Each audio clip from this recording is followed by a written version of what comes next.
Those counties that hosted a Donald Trump rally saw hate crimes increase by more than 200%. We have a racism in America that is as old as America itself. I'm confident that if at this moment we do not wake up to this threat, then we as a country will die in our sleep. The response to this has to be that each of us make a commitment to see clearly, to speak honestly, and to act decisively in this moment of truth.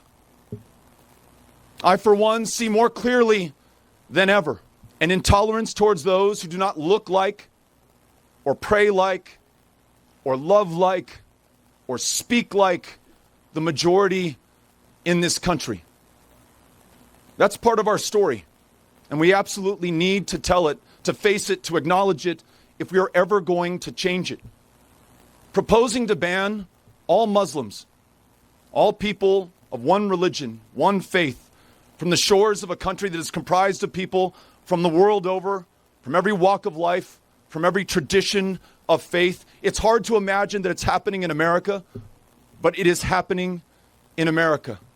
To tell people of color, born in this country, to go back to where they came from. To describe Klansmen and neo-Nazis and white supremacists and white nationalist terrorists as very fine people.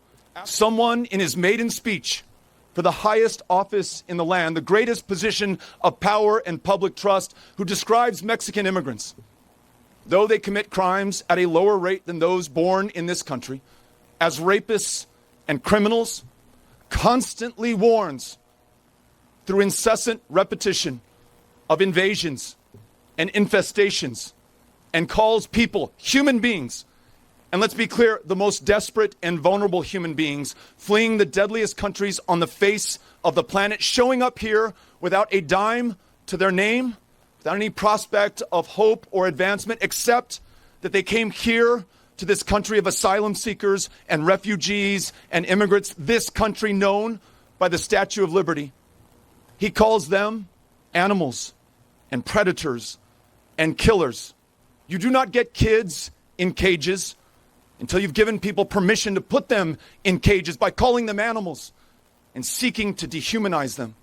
We have a Congress too craven to act, a democracy not up to the task, that favors those who can pay for access and influence and outcomes, the complicity and the silence of those who are in positions of public trust. And that's exactly what has happened here in this country.